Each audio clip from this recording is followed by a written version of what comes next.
अस्सलाम वालेकुम। टीएमसी के वर्चुअल क्लास के अंदर आपका फिर से मैं शेख मोहसिन आपका इस्तकबाल करता हूं। इससे पहले के जो लेक्चर हुए हिंदी के, उसके अंदर हमने शब्द संपदा पढ़ा, ग्रामर सेक्शन 3 को पढ़ा। अब हम सेक्शन 4 यानी रचना विभाग, जिसको हम राइटिंग स्किल तहरीरी महारतें कहते हैं उर्दू में, वो पढ़ने जा रहे हैं। उसके अंदर से हम आज पहला हिस्सा पढ़ेंगे जो पत्र लेखन का होता है। ठीक है, तो पत्र लेखन होता क्या है? पत्र लेखन का परिचय आपकी स्क्रीन पर देखिए, दिखाई दे रहा है आपको। पत्र दो टाइप के होते हैं, एक औपचारिक पत्र, एक अनौपचारिक पत्र, जिसको हम उर्दू में रस्मी और गैर रस्मी कहते हैं, इंग्लिश में फॉर्मल इनफॉर्मल कहते हैं। इस तरह से ये औपचारिक अनौपचारिक पत्र लेखन का जो कार्य है, ये आप सभी भाषाओं में, सभी जबानों में करते आते हैं। इसका एक फॉर्मेट आप समझ लीजिए, जिसके ज़रिए से आपको पत्र लेखन के कार्य में बहुत ही आसानी होगी। आपको समझ में आएगा कि पत्र लेखन कैसे करना है। तो पत्र लेखन का जो हम टाइप है, औपचारिक अनौपचारिक, तो हम पहले देखते हैं औपचारिक पत्र कितने प्रकार के होते हैं। अगर आप ध्यान से देखें तो आपकी स्क्रीन के ऊपर आपको नजर आ रहा होगा कि औपचारिक पत्र के 4 टाइप है। एक है व्यावसायिक पत्र, दूसरा संपादिक पत्र, तीसरा सरकारी पत्र और चौथा प्रार्थना पत्र। अब आप बोलेंगे सर, ये अब तक हमने पढ़े नहीं थे कि औपचारिक पत्र के अंदर भी प्रकार होते हैं। ये इसलिए मैं बता रहा हूं कि इन चारों के अंदर हमको क्या करना होता है। व्यवसायिक पत्र को व्यवसायिक दृष्टिकोण रखते हुए लिखना पड़ता है। संपादिक पत्र को एक संपादक किसी विषय का विश्लेषण करते हुए या किसी बात का तफसील बताते हुए जब हमारे सामने अपना संपादकीय पत्र लिखता है, तो उस संपादक के ऊपर हमारी जो राय होती है हम उसको बताते हैं उस पत्रिका के प्रमुख को, संपादक को। तो ये संपादिक पत्र होता है। दूसरा सरकारी पत्र है, जो हम सरकार से व्यवहार करते हैं। हमारे आस पड़ोस में कोई मसला प्रॉब्लम आता है तो हम सरकारी कार्यालयों से पत्र व्यवहार जो करते हैं वो सरकारी पत्रों में आएगा। और चौथा जो टाइप है औपचारिक पत्रों का, वो है प्रार्थना पत्र। अब प्रार्थना पत्र किसको किसको लिखते हैं आप? सरकारी अफसरों को भी लिखते हैं और स्कूल के अंदर भी लिखते हैं, और बहुत सारी जगह पर जहां पर आपको जरूरत पड़ेगी तो आप वहां पर प्रार्थना पत्र लिखकर कोई भी हमारी डिमांड, कोई भी हमारी मांग जो आप इल्तिजा की शक्ल में या किसी प्रार्थना या किसी तरह से आप कोई रिक्वेस्ट कर रहे हैं तो उसको आप रख सकते हैं। तो आप देख सकते हैं ये 4 टाइप हमारे सामने औपचारिक पत्र लेखन के हैं। तो हमारे ये समझ में आ गया कि औपचारिक पत्र लेखन 4 तरह से लिखा जाएगा। एक व्यावसायिक, जिसके अंदर व्यवसाय कारोबारी के साथ पत्र व्यवहार होगा। संपादित, जिसके अंदर किसी पत्रिका या किसी दैनिक या किसी अखबार के संपादक से हम पत्र व्यवहार करेंगे। तीसरा सरकारी कार्यालयों से, और चौथा प्रार्थना पत्र, जो हम सरकारी कार्यालय से भी और दूसरे किसी निजी कार्यालय से भी कर सकते हैं। तो पत्र लेखन के अंदर हमको क्या चीज ध्यान में रखनी है? पत्र लेखन के अंदर हमें कुछ बातों का एकदम खास तौर से ध्यान रखना है।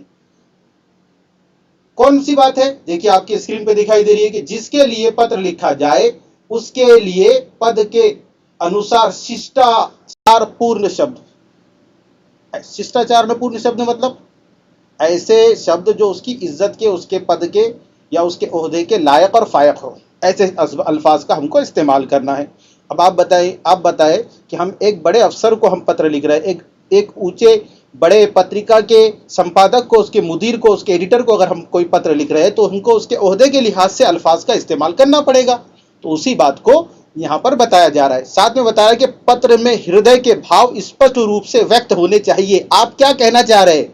ऐसा नहीं कि आपके पत्र के आशय पढ़ने के बाद सामने वाले को, पढ़ने वाले को, जो पाठक है उसको ये समझ में ही नहीं आ रहा कि आप क्या कहना चाह रहे हैं। अगर ऐसा होगा तो आपका पत्र का जो आशय है वो समझ में ही नहीं आएगा कि आप क्या कहना चाह रहे हैं। इसलिए पत्र के अंदर ये बात बहुत खास तौर से ध्यान रखने की, कम शब्दों में उचित रूप से अपने हृदय के भाव क्या हम व्यक्त करें, हमारे दिल की बात कम अल्फाज में अच्छे से हम जाहिर करें। और पत्र की भाषा सरल एवं शिष्ट होनी चाहिए। उसके अंदर किसी भी घटिया लफ्ज का, घटिया शब्द का या किसी भी ऐसे शब्द का जो शिष्टाचार यानी इज्जत के और एक जो हमारा तहजीब बनी हुई है, हमारा जो एक हमारी भारतीय संस्कृति है, उसके खिलाफ नहीं होने चाहिए। ये शब्दों के जो प्रयुक्त हम करेंगे उसके साथ इसका संबंध है कि हम अच्छे शब्दों का यहाँ पर क्या करें, प्रयोग करें। ठीक है।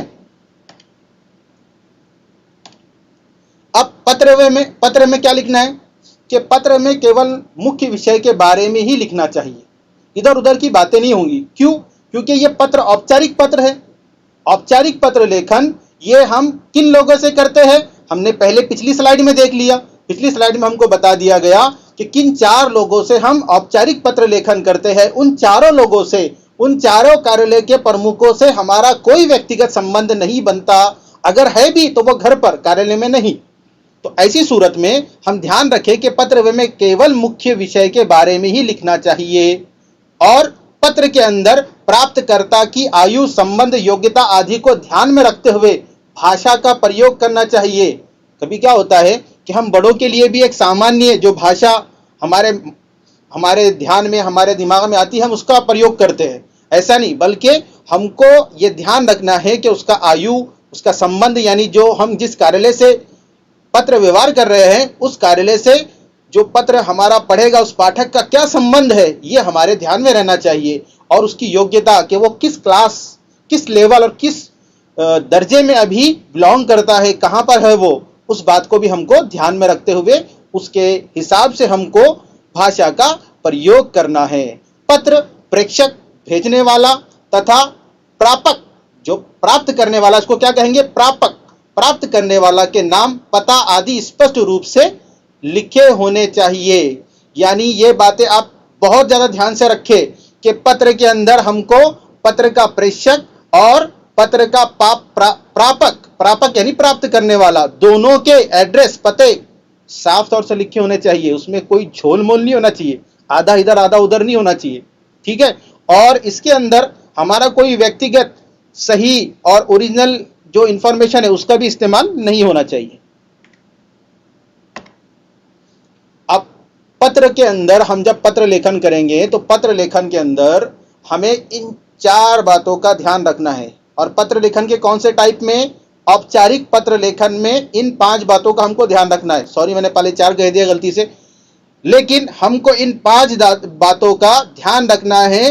कहां पर, औपचारिक पत्र लेखन करते समय। औपचारिक पत्र लेखन करते समय हम इन 5 बातों को ध्यान में रखेंगे, जिसके अंदर से सबसे पहली बात है, जिसको पत्र लिखते हैं उसका पदनाम एवं पता। हमारे औपचारिक पत्र लेखन के अंदर क्या आएगा, पहले पदनाम और पता, और उसके बाद क्या आएगा, उसके बाद आएगा विषय, फिर आएगा संबोधन, फिर आएगा विषय वस्तु। विषय वस्तु मतलब आपका पूरा तफसील, और उसके बाद लिखने वाले का नाम और पता। उसकी मैं आगे की स्लाइड में आपको ज्यादा तफसील से मालूमात देता हूं, लेकिन पहले आप इस स्लाइड को अपनी नोटबुक में उतार ले ताकि आपको ये 4 पॉइंट कवर करने में आगे आसानी हो। तो देखिए, पदनाम एवं पता कैसे लिखेंगे। पदनाम, अगर हम किसी बैंक के या किसी बड़े कार्यालय के अफसर को हम पत्र व्यवहार कर रहे हैं तो हम क्या लिखेंगे। तो देखिए, यहां पर लिखा है कि महाप्रबंधक महोदय, दिल्ली परिवहन निगम, पीतमपुरा, दिल्ली। नीचे दिनांक लिखा हुआ। आप समझ गए किस तरह से हमको लिखना है। और इसके अंदर ध्यान रखना है कि हम क्या करते हैं कभी कभी कि पत्र लेखन में हम इस तरह से लिखते हैं, प्रति, और उसके बाद यहां पर हमको आगे महाप्रबंधक महोदय का जो लिखा हुआ हमारा स्क्रीन पे दिखाई दे रहा है, वो पूरा का पूरा इस तरह से यहां पर लिख देना है। ठीक है, आपने यहां पर क्या लिख दिया, यहां पर ये पदनाम और पता, पदनाम एवं पता। ठीक है, अब ये हो गया आपका पदनाम और पता।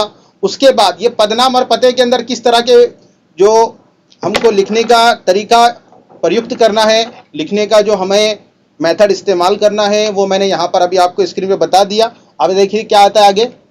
आगे आता है विषय।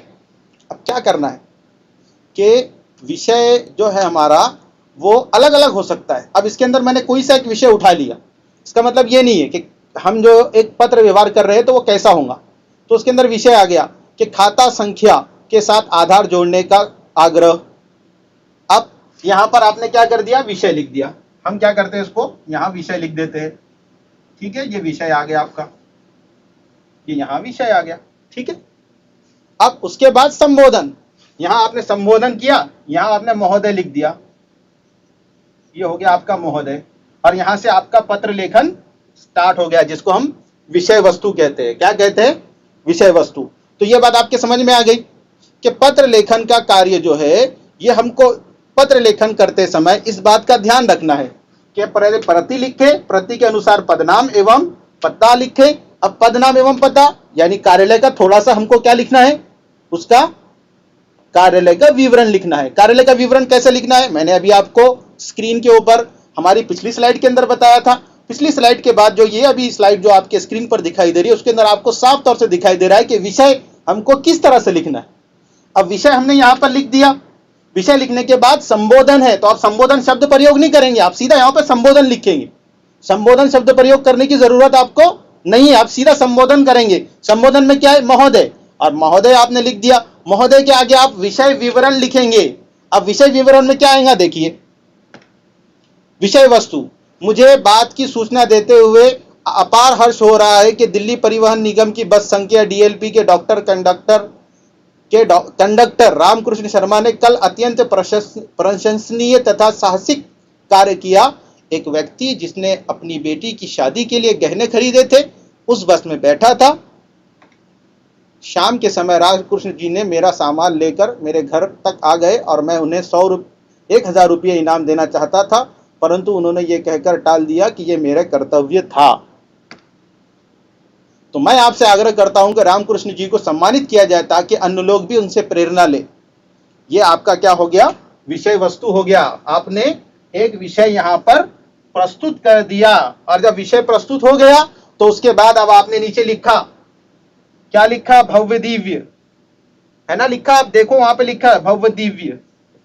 ठीक है, इस तरह से आपने क्या किया कि ये जो लेखन कार्य के अंदर हमारे पत्र लेखन आने वाला है, उस तरह से आपने पत्र के अंदर लिखा है। अब आप बोलेंगे सर आपने बता तो दिए, लेकिन हमको समझ में नहीं आया कि क्या करना है और उसको कैसे लिखना है।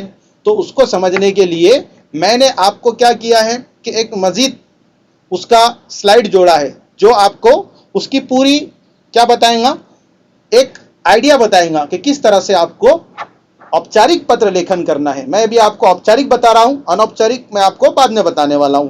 दोनों भी औपचारिक अनौपचारिक पत्र लेखन कैसे करते हैं, वही हम आज के वीडियो में देखने वाले हैं। तो आज हमने पहले जो देखा वो औपचारिक पत्र लेखन था, जो पिछली स्लाइडों के अंदर मैंने आपको बताया।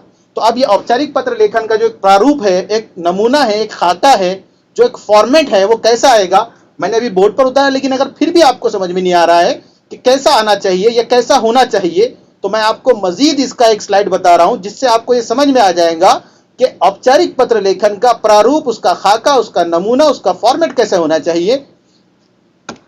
ये देखिए औपचारिक पत्र। अब इसके अंदर देखिए क्या लिखा है, बीमारी की छुट्टी के लिए प्रार्थना पत्र है। ये जो आपकी स्क्रीन पर दिखाई दे रहा है, ये एक प्रार्थना पत्र है। मैंने इससे पहले ही आपको पिछली स्लाइडों के अंदर जो बताया, उसके अंदर से एक स्लाइड औपचारिक पत्र लेखन के टाइप के ऊपर थी।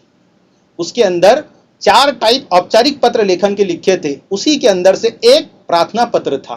प्रार्थना पत्र जिसके अंदर हम किसी चीज की दरख्वास्त करते हैं। दरख्वास्त करना यानी प्रार्थना करना, है ना, रिक्वेस्ट करना जिसको हम इंग्लिश में कहेंगे। तो उसी बात को अब यहां पर विस्तार से बताया गया कि प्रार्थना पत्र लिखा कैसे जाता है। देखिए क्या लिख रहा है, बीमारी की छुट्टी के लिए प्रार्थना पत्र सेवा में। जैसे मैंने यहां प्रति लिखा था, तो आप इसको हिंदी के अंदर सेवा में भी लिख सकते हैं। यहां पर आपको सेवा भी लिखने का ऑप्शन है, सेवा में, यहां पर आपने लिख दिए सेवा में। ठीक है, इस तरह से आपने लिख दिया सेवा में। प्रधानाचार्य, जैसे मैंने यहां पर लिखा था पदनाम एवं पत्ता, अब ये पदनाम आ गया। पदनाम क्या है, प्रधानाचार्य, और पता क्या है, Sutlej public school sector 4 Delhi. उसके बाद हमको क्या लिखना है नीचे, दिनांक। दिनांक मतलब तारीख, डेट जिसको हम कहेंगे। ठीक है, अब तारीख लिख दिया आपने। उसके बाद मैंने आपको क्या बताया था, विषय। देखिए आपके स्क्रीन पर विषय दिखाई दे रहा है आपको, बीमारी की छुट्टी के लिए प्रार्थना पत्र दिख रहा है आपको। आपके समझ में आ गया किस तरह से उसका फॉर्मेट होना चाहिए, खाका होना चाहिए, नमूना होना चाहिए, वो मैं आपको आपकी स्क्रीन पर समझा रहा हूं। अब उसके बाद हमने क्या दिया, संबोधन। संबोधन यानी मुखातिबत जिसको कहेंगे हम, है ना, जब हम किसी को मुखातिब करते हैं, अपने तरफ मुतवज्जे करते हैं, तो उसके लिए जो संबोधन होता है उसी को हम मुखातिबत कहेंगे। तो संबोधन क्या लिख रहा है, आदरणीय महोदय। अब मैंने यहां महोदय लिखा था, अब आदरणीय लिख दीजिए। है ना। अगर आदरणीय लिखेंगे तो आपकी भाषा और ज्यादा शालीन हो जाएंगी, और ज्यादा अच्छी हो जाएंगी। तो उसी बात को यहां पर वो बता रहे हैं कि आदरणीय महोदय। अब आगे लिखा है, सविनय निवेदन है कि मैं आपके स्कूल में 5वीं कक्षा की छात्रा हूं। मुझे कल से तेज बुखार है, इसलिए मैं स्कूल में उपस्थित नहीं हो सकी। कृपया कर मुझे 2 दिन की छुट्टी प्रदान करें। मैं आपकी अति आभारी रहूंगी। देखिए, विषय, मैंने क्या कहा था, विषय वस्तु। यहां पर क्या लिखा हमने, विषय वस्तु। ये पूरा विषय वस्तु। अब इसके अंदर देखिए, पूरे बातें उन्होंने कैसी लिखी है उस विद्यार्थिनी ने, एकदम वही जो वहां पर लिखनी चाहिए, इधर उधर की बात करनी नहीं है। मैंने पहले ही कहा कि जो पत्र लेखन के करते समय जो बातें ध्यान में रखना है, उसके अंदर ये मैंने पहले ही बता चुका हूं आपको कि आपको जो विषय है उसके ऊपर ही बात लिखनी है, बात बतानी है, दूसरी बात नहीं बताएंगे आप। तो यहां पर क्या बताया, पूरा उसने लिखा। उसके बाद क्या किया है, भव्य दिव्य के मैंने जैसे लिखा तो उसने धन्यवाद, आपकी आज्ञाकारी शिष्या असीमा, कक्षा 5 अनुक्रमांक 4। आ गया पूरा, आपको पूरा समझ में आया कि किस तरह से यहां पर औपचारिक पत्र लेखन के अंदर कार्य किया जाता है। मैंने पहले आपको जो बताया था, जो अलग अलग स्लाइडों के अंदर प्रोफॉर्मा, नमूना, खाका, फॉर्मेट, प्रारूप, तो वो प्रारूप कार्यलीन पत्र का था और ये प्रारूप मैंने लिया प्रार्थना पत्र का। अब मैं अलग अलग आपको बताता तो आप परेशान हो जाते कि ये औपचारिक पत्र लेखन के 4 प्रकार है। नहीं, ये चारों औपचारिक पत्र लिखे एक ही तरह से जाते हैं, यानी लिखने के अंदर इसके अंदर कोई फर्क नहीं है, कोई तब्दीली, कोई बदलाव नहीं है। चारों पत्रों को लिखने का तरीका, उसको लिखने का मेथड, उसका खाका, उसका नमूना, उसका फॉर्मेट एक ही जैसा है, इसलिए परेशान होने की जरूरत नहीं है। लेकिन इसके अंदर एक बात खास तौर से ध्यान रखना है कि जो पत्र लिखने के अंदर जो टाइप औपचारिक पत्र लेखन के अंदर 4 है, वो चारों अलग अलग शोबों से, अलग अलग विभागों से, अलग अलग सेक्टर से आने वाले हैं, इसलिए उसके हिसाब से भाषा का प्रयोग करना है, इस्तेमाल करना है। यह बात ध्यान में रखने वाली है, जो आई होप सो आप ध्यान में रखेंगे। आगे बढ़ते हैं। अब हमारा हो गया औपचारिक पत्र लेखन। अब हम पढ़ेंगे अनौपचारिक पत्र लेखन। अनौपचारिक, जिसको हम गैर रस्मी कहेंगे, इनफॉर्मल, और मराठी में भी इसको अनौपचारिक ही कहते हैं। तो अनौपचारिक क्या है? अनौपचारिक पत्र उसे कहते हैं जो परिवार के सदस्यों, मित्रों, रिश्तेदारों को लिखे जाने वाले पत्र अनौपचारिक पत्र कहलाते हैं। ठीक है। अब अनौपचारिक पत्र कैसे लिखे जाएंगे और वो उसका फॉर्मेट और उसका लिखने का मेथड क्या होगा, मैं वो भी आपको बताऊंगा, आप परेशान ना हो। बस आप क्या करें, ध्यान से इस लेक्चर को देखते रहे। तो देखिए, अनौपचारिक पत्र की विशेषता क्या है।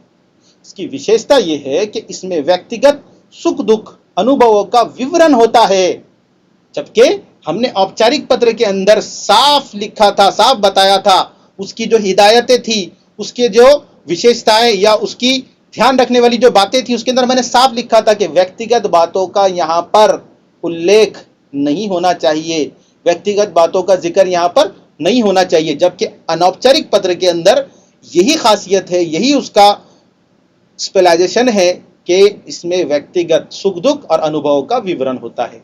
इसमें तथ्यों के साथ साथ भावों को भी महत्व दिया जाता है, हमारी फीलिंग्स, जज्बात को भी महत्व दिया जाता है।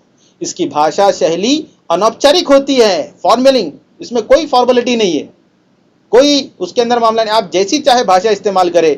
आप अगर अपने दोस्त या किसी साथी को खत लिख रहे हैं तो आप बेतकल्लुफी के साथ जुमलों का इस्तेमाल कर सकते हैं, अल्फाज का तायुन, उसका इंतखाब कर सकते हैं। इसमें आत्मीयता होती है, आत्मीयता, इसमें आत्मीयता मतलब क्या है? आत्मीयता मतलब ये ऐसी जिसके अंदर हम उससे अपने आप को जोड़े हुए महसूस करते हैं, उसको कहते हैं आत्मीयता। ठीक है।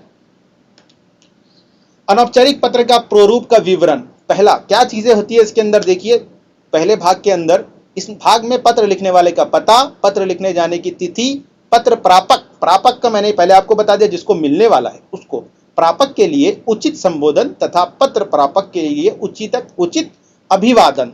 संबोधन और अभिवादन में फर्क है। संबोधन सिर्फ हम महोदय और आदरणीय महोदय करके लिखेंगे, लेकिन अभिवादन जब हम किसी को सलाम कलाम करते हैं, किसी को हम आदर प्रणाम करते हैं, उसको कहते हैं अभिवादन। दूसरा भाग इसमें क्या आएगा? पत्र लिखने का कारण, पत्र का मुख्य संदेश अथवा कथ्य तथा लेखक की अपेक्षाओं का उल्लेख रहता है। कैसा आता है वो आगे आप देखेंगे। हाँ, अब पत्र लिखने के अंदर तालिका बताया। मैं ये तालिका क्यों बता रहा हूं आपको? ये तालिका इसलिए बता रहा हूं कि आप इसको इस्तेमाल करें। अब इसके अंदर क्या होता है मालूम है क्या? इसके अंदर ये विषय नहीं होता है और ये भी नहीं होता है। सीधा सीधा सीधा क्या होता है? विषय के ऊपर आ जाते हैं, इसमें विषय के ऊपर। अब उसके अंदर संबंध अगर हमारा बड़ों से, तो आरंभ कैसे करेंगे हम? पूजनीय, माननीय, आदरणीय, श्राद्धीय, है ना?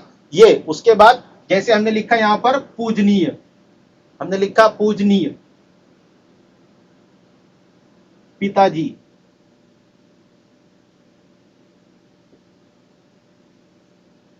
पिताजी। अब प्रणाम, सादर प्रणाम, चरण स्पर्श, आप तीनों में से कोई भी है, चरण स्पर्श लिख दिए, चरण स्पर्श।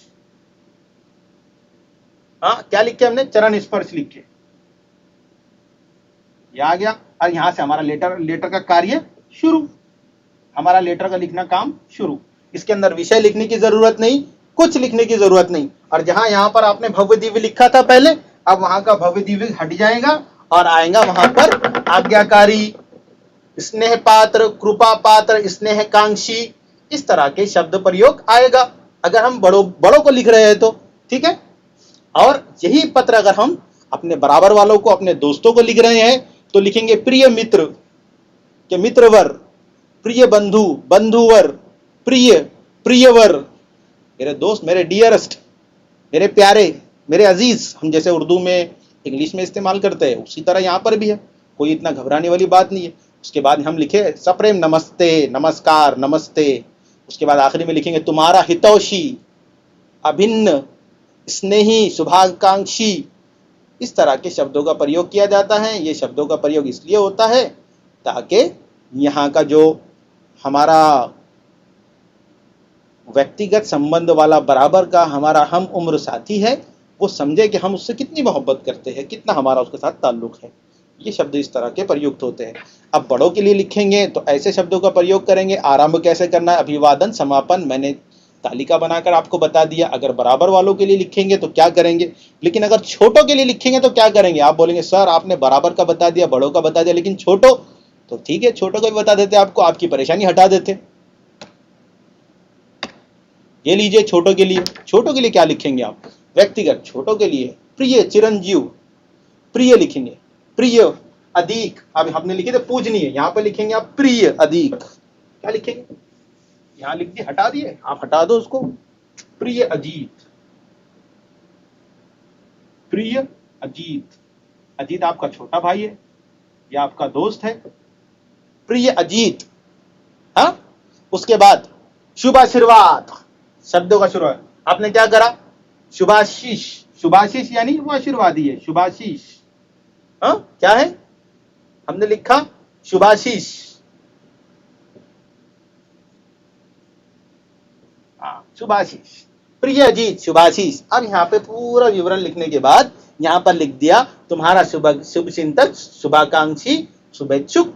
खलास, इतना ही आपको करना है। इसके अंदर ना विषय है, ना पदनाम है, ना इसके अंदर आपको इस बात का ख्याल रखना है कि भाषा कैसी हो। लेकिन आप जब औपचारिक पत्र लिखेंगे तो आपको इन सारी बातों का ध्यान रखना होता है, लेकिन अनौपचारिक पत्र लेखन के अंदर इन सारी बातों की पाबंदी आपसे हट जाती है। तो अब आप बोलेंगे सर जैसे आपने औपचारिक पत्र का एक प्रारूप, एक नमूना, एक खाका, एक फॉर्मेट हमको बताया था, तो आप एक अनौपचारिक का ही बता देते तो हमारा काम आसान हो जाता। तो आगे के स्लाइड में वो आने ही वाला है। आगे के स्लाइड में आपको देखिए क्या आता है, उसका एक नमूना आपके सामने आ गया। अब देखिए नमूने के अंदर क्या क्या चीजें आनी चाहिए।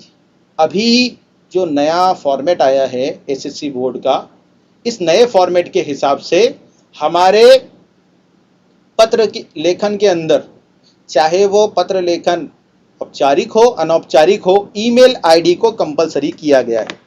क्या लिखना है? Email ID. ईमेल आईडी आपको लिखना ही है, ईमेल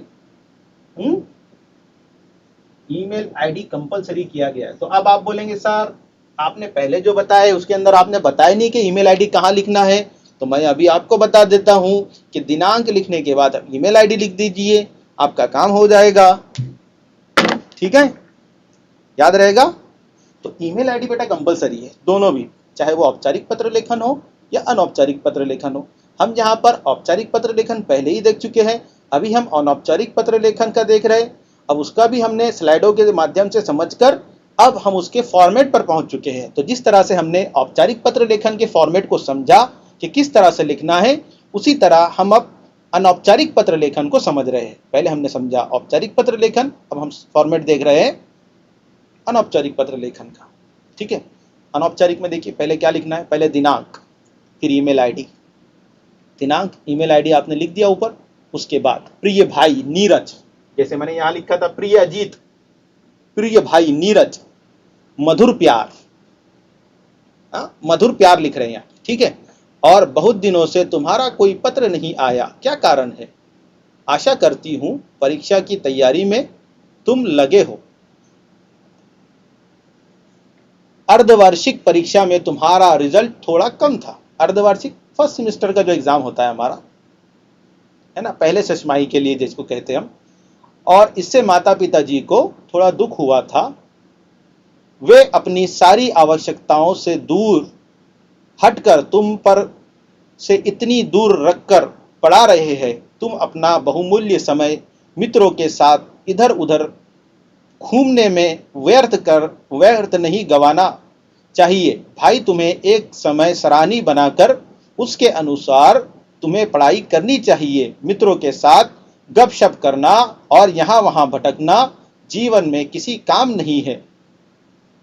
अपना एक लक्ष्य बनाओ और उसके प्राप्त करने के लिए हर संभव प्रयास करो। माताजी और पिताजी की ओर से शुभाशीष। देखो मैंने कहा था पहले आपको कि यहाँ पर क्या लिखना है आखिरी में, है ना, तो वो आखिरी में यहाँ पर लिखा है शुभाशीष। उसके बाद समापन तुम्हारी बड़ी बहन, उसके बाद हस्ताक्षर सुजाता बजाज, उसके बाद पता लिखेंगे 25 सहकार नगर अमरावती। ईमेल आईडी नीचे फिर दोबारा लिखना है। एक ईमेल आईडी वो जिसको आप लिख रहे हैं और एक ईमेल आईडी जो प्रेक्षक के लिए रहेगा और एक प्रापक के लिए। ठीक है, अब याद रखिए, एक ईमेल आईडी उसका रहेगा जो पत्र लिख रहा है और एक ईमेल आईडी उसका रहेगा जिसको पत्र लिखा गया है। तो पहले ऊपर वाला ईमेल आईडी उसका लिखना है जिसको हम पत्र लिख रहे हैं, और नीचे का ईमेल आईडी उसका रहेगा जिसने पत्र लिखा है। ये बात आपको खास तौर से ध्यान रखनी है।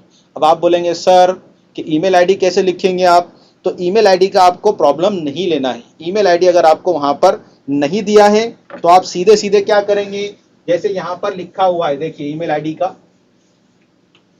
किसको लिख रहा है पत्र, वो नीरज को, तो नीरज की ईमेल आईडी है ना, नीरज @ अब उसको याहू बनाओ, जीमेल बनाओ, .com, कुछ भी लिख सकते हैं। इस तरह से आप ईमेल आईडी बना देंगे। ऊपर की एक ईमेल आईडी आ जाएंगी, नीचे की एक ईमेल आईडी आ जाएंगी। इस तरह से आप ऊपर की ईमेल आईडी पत्र जिसको लिखा जा रहा है उसकी लिखेंगे और नीचे की ईमेल आईडी जिसने पत्र लिखा है उसकी लिखेंगे। आई होप सो आपको पत्र लेखन के अंदर औपचारिक पत्र लेखन किस तरह से करना है वो और अनौपचारिक पत्र लेखन कैसे करना है वो दोनों आपको पूरा मैंने एक्सप्लेन किया, आपको बताया कि औपचारिक पत्र लेखन कैसे करना है, किन बातों पर ध्यान देना है। आप उसका ध्यान रखेंगे परीक्षा के समय तो आपका फायदा होगा। और दूसरा अनौपचारिक पत्र लेखन कैसे करना है मैंने आपको वो भी बताया, और अनौपचारिक पत्र लेखन के समय आपको किन बातों का ध्यान रखना है मैंने आपको वो भी बताया। आया और उम्मीद करता हूं, मैं आपसे आशा करता हूं कि आप इसका ध्यान रखेंगे, जो आपको परीक्षा में ज़्यादा अंक दिलाने का काम करेगा। और आप अगर इसके हिसाब से थोड़ी प्रैक्टिस घर पर भी कर लेंगे, एग्ज़ाम सेंटर पर एग्ज़ाम हॉल में जाने से पहले अगर थोड़ी प्रैक्टिस अगर हम हमारे घर पर भी कर लेंगे तो ये प्रैक्टिस, ये हमारा प्रयास हमारे लिए अंकों को बढ़ाने में और नंबरात को इंक्रीज करने में हमारा साथ देगा। तो ठीक है, आई होप सो आज का लेक्चर आपको समझ में आया होगा। मिलते हैं नेक्स्ट लेक्चर में। अल्लाह हाफिज़।